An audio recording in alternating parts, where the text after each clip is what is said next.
سبحان الذي أسرى بعبده ليلا من المسجد الحرام إلى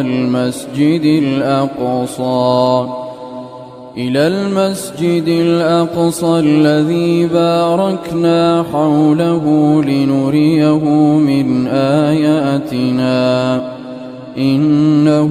هو السميع البصير. وآتينا موسى الكتاب وجعلناه هدى لبني إسرائيل ألا تتخذوا من دوني وكيلا ذرية من حملنا مع نوح إنه كان عبدا شكورا. وقضينا إلى بني إسرائيل في الكتاب لتفسدن في الأرض مرتين ولتعلن علوا كبيرا. فإذا جاء وعد أولاهما بعثنا عليكم عبادا لنا أولي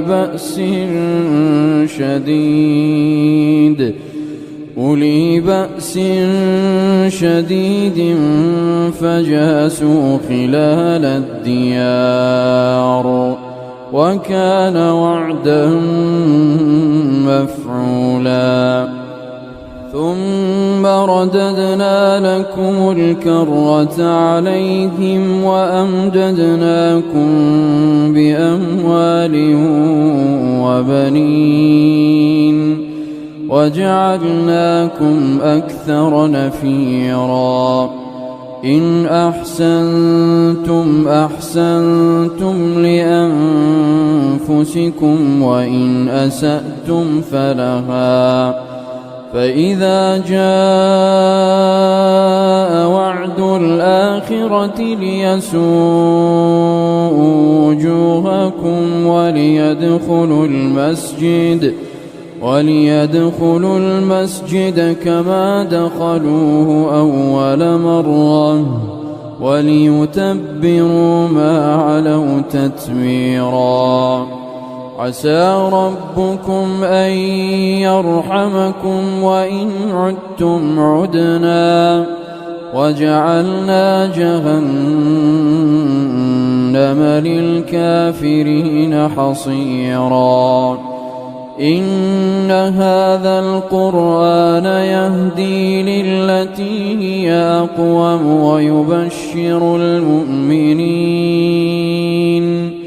ويبشر المؤمنين الذين يعملون الصالحات أن لهم أجرا كبيرا وأن الذين لا يؤمنون بالآخرة أعتدنا لهم عذابا أليما. ويدعو الإنسان بالشر دعاءه بالخير وكان الإنسان عجولا. وجعلنا الليل والنهار آيتين فمحونا آية الليل وجعلنا آية النهار مبصرة لتبتغوا فضلا من ربكم ولتعلموا عدد السنين والحساب وكل شيء فصلناه تفصيلا. وكل إنسان ألزمناه طائره في عنقه ونخرج له يوم القيامة كتابا يلقاه منشورا اقرأ كتابك كفى بنفسك اليوم عليك حسيبا من اهتدى فإنما يهتدي لنفسه ومن ضل فإنما يضل عليها ولا تزر وازرة وزر أخرى وما كنا معذبين حتى نبعث رسولا وإذا أردنا أن نهلك قرية أمرنا متر فيها ففسقوا فيها فحق عليه القول فدمرناها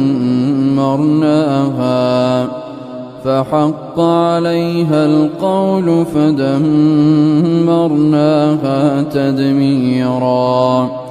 وكم أهلكنا من القرون من بعد نوح وكفى بربك بذنوب عباده خبيرا بصيرا من كان يريد العاجلة عجلنا له فيها ما نشاء لمن نريد ثم جعلنا له جهنم يصلاها مذموما مدحورا ومن أراد الآخرة وسعى لها سعيها وهو مؤمن فأولئك كان سعيهم مشكورا كلا نمد هؤلاء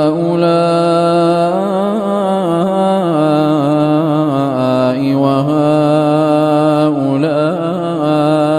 من عطاء ربك وما كان عطاء ربك محظورا انظر كيف فضلنا بعضهم على بعض وللآخرة أكبر درجات وأكبر تفضيلا لا تجعل مع الله إلها آخر فتقعد مذموما مخذولا وقضى ربك ألا تعبدوا إلا إياه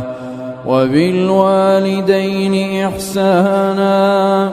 إما يبلغن عندك الكبر أحدهما أو كلاهما فلا تقل لهما أف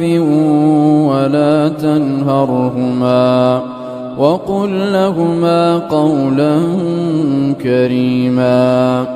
واخفض لهما جناح الذل من الرحمة وقل رب ارحمهما كما ربياني صغيرا ربكم أعلم بما في نفوسكم إن تكونوا صالحين فإنه كان للأوابين غفورا وآت ذا القربى حقه والمسكين وابن السبيل ولا تبذر تبذيرا إن المبذرين كانوا إخوان الشياطين وكان الشيطان لربه كفورا وإما تعرضن عنهم ابتغاء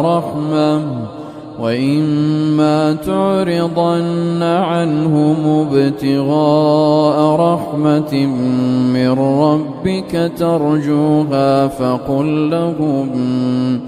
فقل لهم قولا ميسورا. ولا تجعل يدك مغلولة إلى عنقك ولا تبسطها كل البسط فتقعد ملوما محسورا. إن ربك يبسط الرزق لمن يشاء ويقدر إنه كان بعباده خبيرا بصيرا. ولا تقتلوا أولادكم خشية إملاق نحن نرزقهم وإياكم إن قتلهم كان خطأ كبيرا. ولا تقربوا الزنا إنه كان فاحشا وساء سبيلا. ولا تقتلوا النفس التي حرم الله إلا بالحق ومن قتل مظلوما فقد جعلنا لوليه سلطانا فلا يسرف في القتل إنه كان منصورا. ولا تقربوا مال اليتيم إلا بالتي هي أحسن حتى يبلغ أشده وأوفوا بالعهد إن العهد كان مسؤولا. وأوفوا الكيل إذا كلتم وزنوا بالقسطاس المستقيم ذلك خير وأحسن تأويلا. ولا تقف ما ليس لك به علم إن السمع والبصر والفؤاد كل أولئك كان عنه مسؤولا. ولا تمش في الأرض مرحا إنك لن تخرق الأرض ولن تبلغ الجبال طولا كل ذلك كان سيئه عند ربك مكروها. ذلك مما أوحى إليك ربك من الحكمة. ولا تجعل مع الله إلها آخر فتلقى في جهنم ملوما مدحورا. أفأصفاكم ربكم بالبنين واتخذ من الملائكة إناثا إنكم لتقولون قولا عظيما. ولقد صرفنا في هذا القرآن ليذكروا وما يزيدهم إلا نفورا. قل لو كان معه آلهة كما يقولون إذا لابتغوا إلى ذي العرش سبيلا. سبحانه وتعالى عما يقولون علوا كبيرا. تسبح له السماوات السبع والأرض ومن فيهن وإن من شيء إلا يسبح بحمده ولكن لا تفقهون تسبيحهم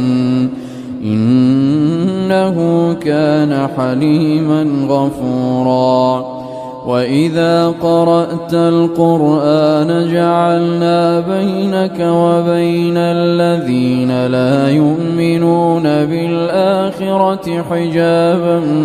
مستورا وجعلنا على قلوبهم أكنة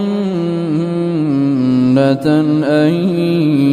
يفقهوه وفي آذانهم وقرا وإذا ذكرت ربك في القرآن وحده ولوا على أدبارهم نفورا نحن أعلم بما يستمعون به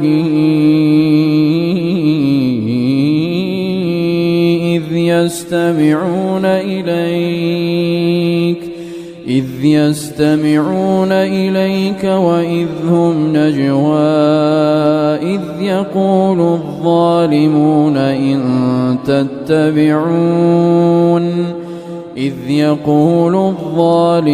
إن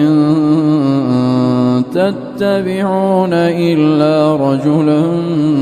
مسحورا انظر كيف ضربوا لك الأمثال فضلوا فلا يستطيعون سبيلا وقالوا أإذا كنا عظاما ورفاتا أإنا لمبعوثون خلقا جديدا قل كونوا حجارة أو حديدا أو خلقا مما يكبر في صدوركم فسيقولون من يعيدنا قل الذي فطركم أول مرة فسينغضون إليك رؤوسهم ويقولون متاه قل عسى أن يكون قريبا يوم يدعوكم فتستجيبون بحمده وتظنون إن لبثتم إلا قليلا وقل لعبادي يقولوا التي هي أحسن إن الشيطان ينزغ بينهم إن الشيطان كان للإنسان عدوا مبينا ربكم أعلم بكم إن يشأ يرحمكم أو إن يشأ يعذبكم وما أرسلناك عليهم وكيلا وربك أعلم بمن في السماوات والأرض ولقد فضلنا بعض النبيين على بعض وآتينا داود زبورا قل ادعوا الذين زعمتم من دونه فلا يملكون كشف الضر عنكم ولا تحويلا أولئك الذين يدعون يبتغون إلى ربهم الوسيلة أيهم أقرب ويرجون رحمته ويخافون عذابه إن عذاب ربك كان محذورا وإن من قرية إلا نحن مهلكوها قبل يوم القيامة أو معذبوها عذابا شديدا كان ذلك في الكتاب مسطورا وما منعنا أن نرسل بالآيات إلا أن كذب بها الأولون وآتينا ثمود الناقة مبصرة فظلموا بها وما نرسل بالآيات إلا تخويفا وإذ قلنا لك إن ربك أحاط بالناس وما جعلنا الرؤيا التي أريناك إلا فتنة للناس والشجرة الملعونة في القرآن ونخوفهم فما يزيدهم إلا طغيانا كبيرا وإذ قلنا للملائكة اسجدوا لآدم فسجدوا إلا إبليس قال أأسجد لمن خلقت طينا قال أرأيتك هذا الذي كرمت علي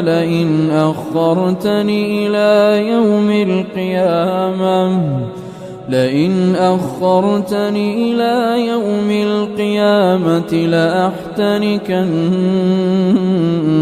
ذريته إلا قليلا قال اذهب فمن تبعك منهم فإن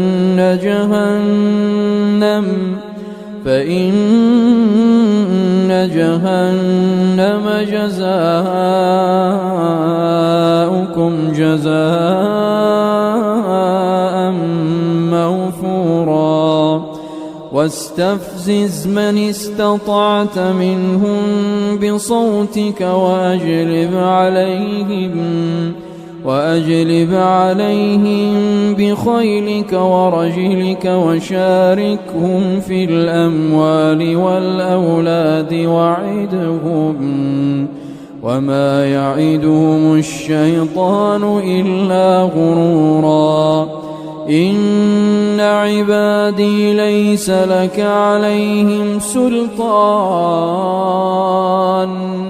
إن عبادي ليس لك عليهم سلطان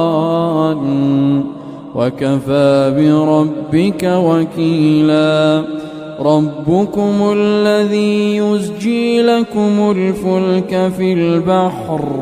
لتبتغوا من فضله إنه كان بكم رحيما وإذا مسكم الضر في البحر ضل من تدعون إلا إياه فلما نجاكم إلى البر أعرضتم وكان الإنسان كفورا أفأمنتم أن يخسف بكم جانب البر أو يرسل عليكم حاصبا ثم لا تجدوا لكم وكيلا أم أمنتم أن يعيدكم فيه تارة أخرى فيرسل عليكم قاصفا من الريح فيغرقكم بما كفرتم ثم لا تجدوا لكم علينا به تبيعا ولقد كرمنا بني آدم وحملناهم في البر والبحر ورزقناهم من الطيبات وفضلناهم على كثير ممن خلقنا تفضيلا يوم ندعو كل أناس بإمامهم فمن أوتي كتابه بيمينه فأولئك يقرؤون كتابهم ولا يظلمون فتيلا ومن كان في هذه أعمى فهو في الآخرة أعمى وأضل سبيلا وإن كادوا ليفتنونك عن الذي أوحينا إليك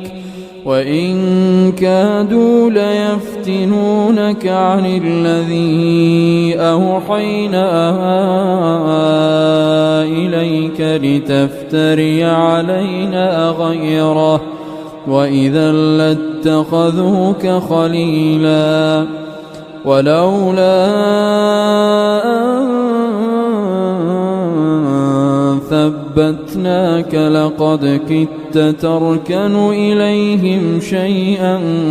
قليلا إذا لأذقناك ضعف الحياة وضعف الممات ثم لا تجد لك علينا نصيرا وإن كادوا ليستفزونك من الأرض ليخرجوك منها وإذا لا يلبثون خلافك إلا قليلا سنة من قد أرسلنا قبلك من رسلنا ولا تجد لسنتنا تحويلا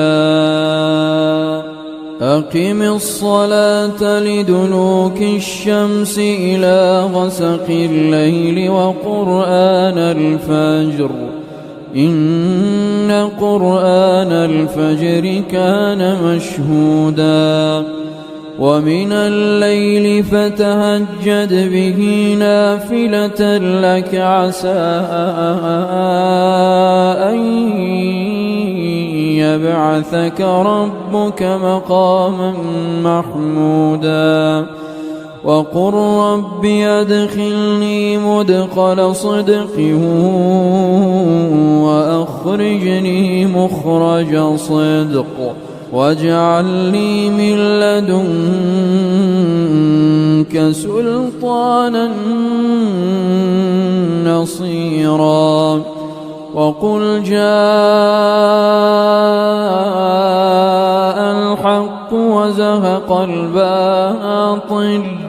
إن الباطل كان زهوقا وننزل من القرآن ما هو شفاء ورحمة للمؤمنين ولا يزيد الظالمين إلا خسارا وإذا أنعمنا على الإنسان أعرض ونأى بجانبه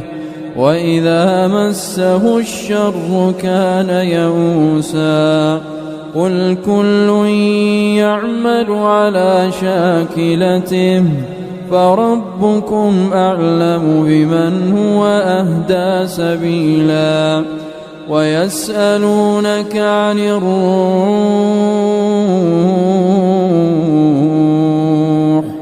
قل الروح من أمر ربي وما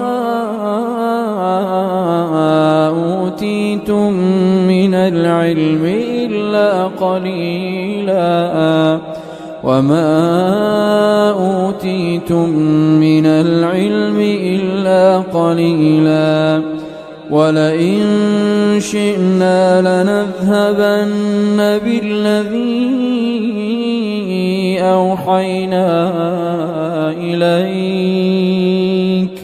ثم لا تجد لك به علينا وكيلا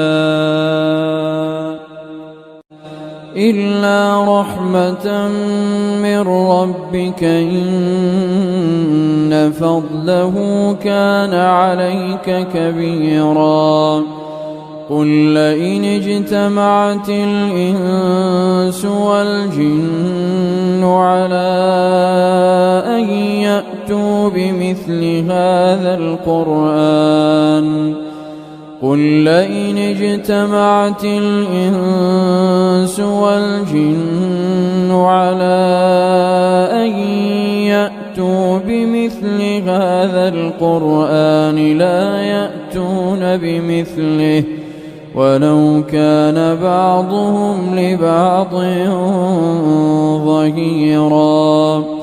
ولقد صرفنا للناس في هذا القرآن من كل مثل فأبى أكثر الناس إلا كفورا وقالوا لن نؤمن لك حتى تفجر لنا من الأرض ينبوعا أو تكون لك جنة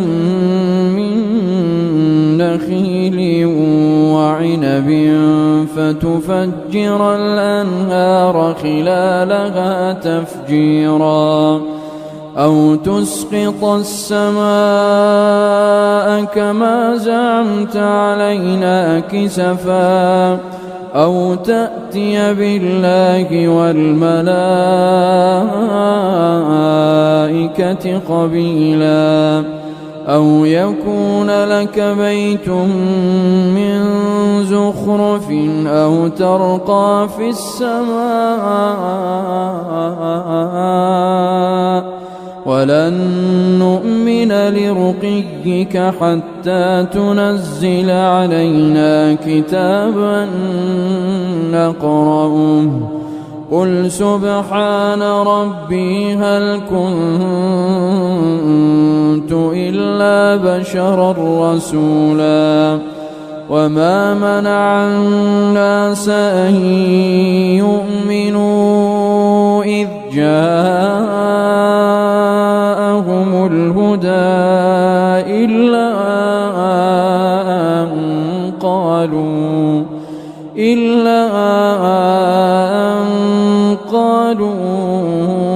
أبعث الله بشرا رسولا قل لو كان في الأرض ملائكة يمشون مطمئنين لنزلنا عليهم من السماء ملكا رسولا قل كفى بالله شهيدا بيني وبينكم إنه كان بعباده خبيرا بصيرا ومن يهد الله فهو المهتد ومن يضلل فلن تجد لهم أولياء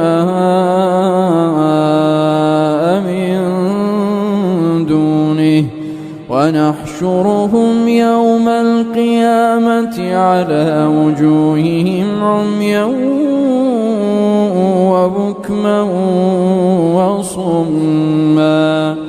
مأواهم جهنم كلما خبت زدناهم سعيرا ذلك جزاؤهم بأنهم كفروا بآياتنا وقالوا أئذا كنا عظاما ورفاتا أئنا لمبعوثون خلقا جديدا أولم يروا أن خلق السماوات والأرض قادر على أن يخلق مثلهم وجعل لهم أجلا لا ريب فيه فأبى الظالمون إلا كفورا. قل لو أنتم تملكون خزائن رحمة ربي إذا لأمسكتم خشية الإنفاق وكان الإنسان قتورا. ولقد آتينا موسى 9 آيات بينات فاسأل بني إسرائيل إذ جاءهم فقال له فرعون إني لأظنك يا موسى مسحورا. قال لقد علمت ما أنزل هؤلاء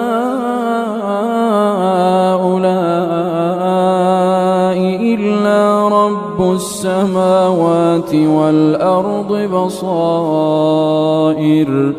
وإني لأظنك يا فرعون مثبورا. فأراد أن يستفزهم